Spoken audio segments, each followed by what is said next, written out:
Hello, this is Grant Francis, and thank you for joining me. A new book is about to be released by someone you're going to know, Pete Staples, previously the bass guitarist of the Trogs, has written Andover, a musical history. Now, you might not always equate Andover with a musical history, but there is a huge amount of music that came out of Andover. And joining me on the phone is the man himself, Pete Staples. Now, this isn't your first book, is it? Your first book was your autobiography, Wild Thing, A Rocky Road. Was it a rocky road? Well, it didn't start off as a rocky road, but it ended up as a rocky road because, we had all the hits, Wild Thing, Lovers All Around, With a Girl Like You, toured in America. We were quite a big band. But then I got married, and when I come back off my honeymoon, I was told I was no longer required in the band. So I was kicked out, and and that's the rocky part of the rocky road for me. Where did you go after the Trogs? I was so disenchanted with it because you imagine if you had a number one in America, you thought you'd be set up for life, but we didn't get any money. So I was really fed up being kicked out, not getting any money for that record. So I thought, I don't want anything to do with this music like anymore. And I went back into my old trade, which was an electrician, and that's what I've done ever since. It's good, honest work for good, honest pay, because of course there's a famous story that Reg heard Wild Thing on the radio while he was on a building site, and then that was it. He was gone. Well, yeah, we recorded Wild Thing, and I was actually an electrician working at Enham Industries in Andover, and I think we were at number 8 when I heard on the radio, and they said, "Here we are at number 8. It's the Trogs with Wild Thing." And I thought, what are we doing at work? We shouldn't be at work, because we dreamt of actually getting in the charts, but to get to number 8 and. So we rang up Larry Page, I think that night, and said, should we pack our jobs in? So he said, yes. So I told my boss, I'm not coming in anymore. And I think Reg threw he's a bricklayer, and he threw his trowel and all that down. And he said, yeah, lads, he said, I'm off. You can have my tools. And that was it. and Reg didn't look back. But of course, you have been looking back recently at the music industry in Andover and across Hampshire, with your new book, Andover, A Musical History. How did this come about? Well, I was asked to write an article for the Andover History and Archaeological Society about the Copper Kettle. Now, the Copper Kettle in Andover was a tea room downstairs, and upstairs was a conference room upstairs, but they also had dancers up there, and that's where the Trogs started. There, the original Trogs, that's where they started. So I thought, well, I've got to write this article about the Trogs and the Copper Kettle. I thought, well, there were other groups in Andover at the time, and also loads of other venues. So I decided that I'd write a little booklet on Andover groups around that period, and also the venues. So I put a little note in on the internet saying I'm looking for information about that period, and people said, somebody said to me, well, why just the 60s? I thought, he said, because there are other groups that have, played in the 60s and gone on to the 70s, maybe in other bands. So I thought, so I thought, I'll do the 70s, but when I come to the 70s, I found that some people actually gone on to the 80s as well.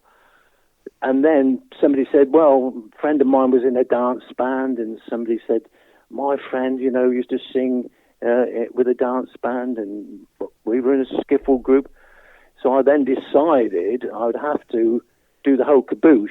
So I went right the way back to the late 1800s and got information about all the bands, brass bands and all that, right the way up until, the present day. So we've gone from about 1880 something right the way up to the present day, which includes, skiffle, pop, dance bands, choirs, operatic society, folk singing, jazz, the whole caboose really. So it's been a long old project that's taken me 18 months, but very, very enjoyable talking to these people. There's a huge history of music. You say you've gone back to the 1800s. What was music like in the area in the 1800s then?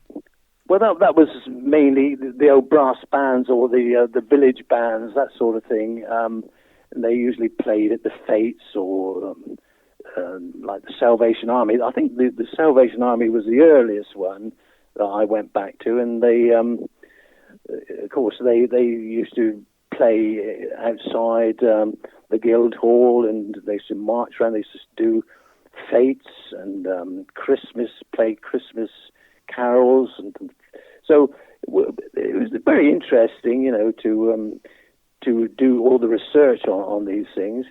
But of course, then you go right the way up to the period that maybe people might be interested in, is the people who actually made it, quite big time in Andover that you might never have heard of. There's a chap named Paul Newton, who comes from born in Andover, had many bands in Andover.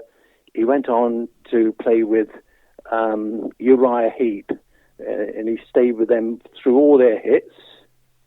And there was another chap born in Andover, Peter Bartholomew. He played in the Overlanders, and they did Michelle, the old Beatles number, Michelle, My Belle. They got to number one.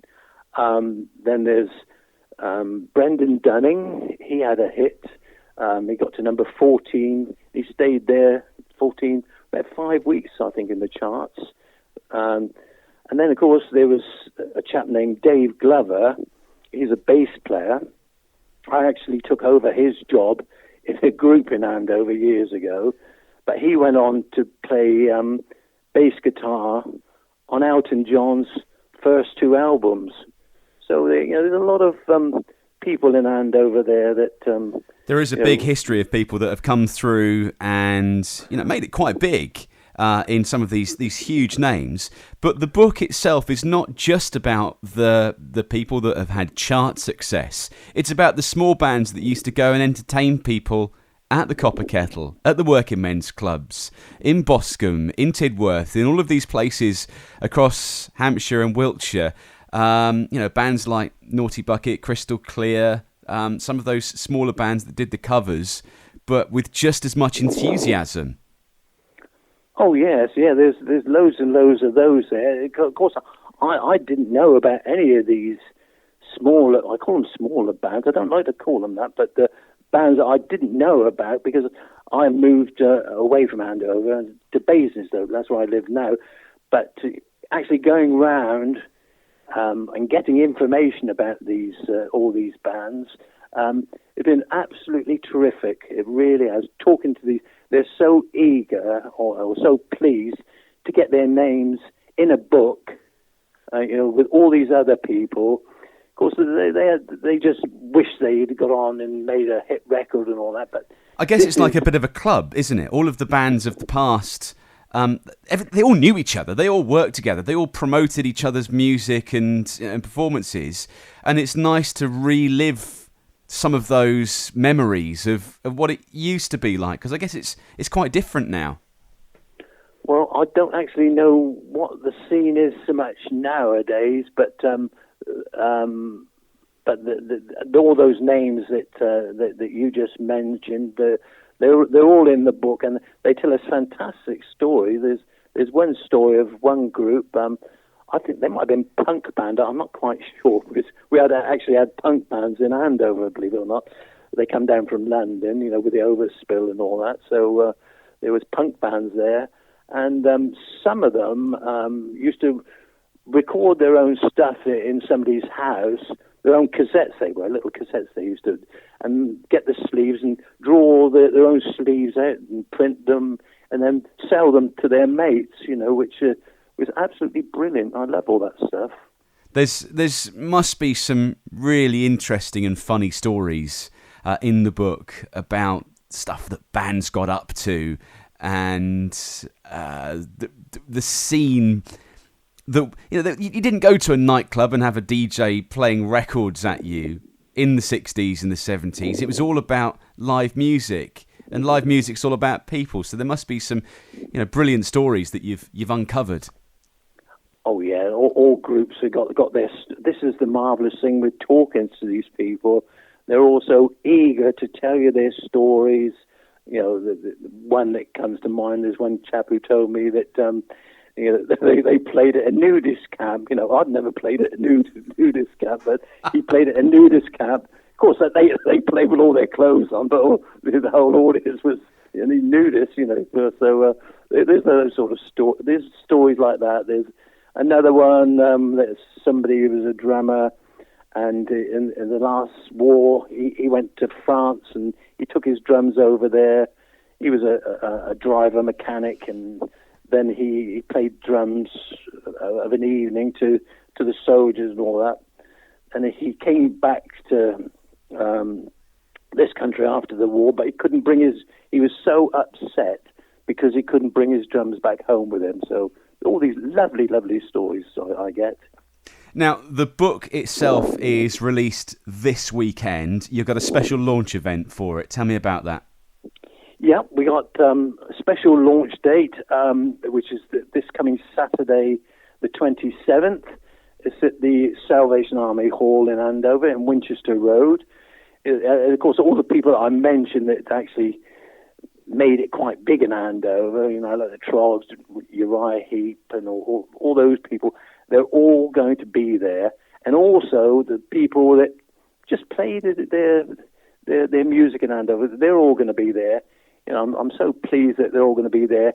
Maybe this might be the last time we get an occasion like this, when all these people can meet together and have a good chat and talk about the old days and have a bit of a laugh. And this is what it's all about, really, them getting together and having a good old chat about the old days. That's often the way, isn't it? Well, Pete, thanks. It's been so nice to have you on the radio today. And if you'd like to get your very own copy of the book, and Pete, will you sign it as well for anyone? Yes, of course I will, yeah. Go to petestaples.co.uk. That's petestaples.co.uk.